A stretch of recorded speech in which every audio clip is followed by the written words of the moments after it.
Function में हम chain rule को कैसे अप्लाई करते हैं उसे समझने से पहले हम सिंगल वेरिएबल में देखते हैं कि सिंगल वेरिएबल में चेन रूल कैसे होता है। सपोज ये हमारे पास में एक फंक्शन है y equals to log 3x। इसे जब हमें डिफरेंशिएट करना होगा तो हम क्या करेंगे, डिवाइड बाय dx।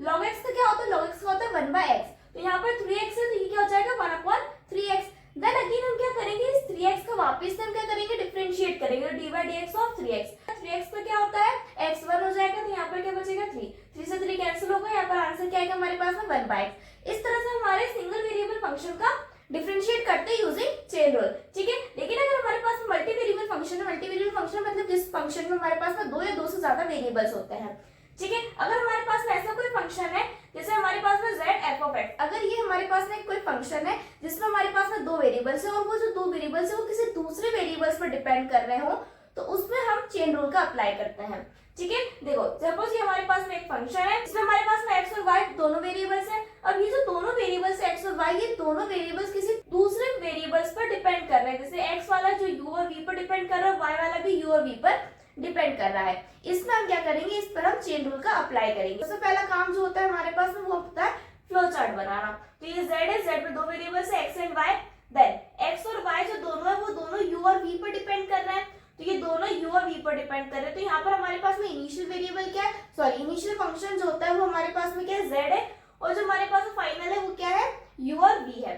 तो अब इसमें हम चेन रूल कैसे बनाएंगे, देखो हमें यहाँ पर z है और यहाँ पर हमारे पास में u और v है, दो है, तो एक हम जाएंगे z से u तक और एक हम जाएंगे z से v तक, ठीक है। तो एक हमारे पास में del z upon del u हो जाएगा और एक होगा हमारे पास में del z upon del v। अब del z upon del u के लिए क्या करेंगे, del z upon del x, फिर del x upon del u, इन दोनों का मल्टीप्लाई करेंगे, plus del z upon del y upon del u, इन दोनों का प्रोडक्ट करेंगे और इनका जो आंसर आएगा वो हो जाएगा हमारे पास में del z upon del u। Same process जो होगी वो हम करेंगे हमारे v के लिए, del z upon del x into del x upon del v plus del z upon del y into del y upon del v, ठीक है।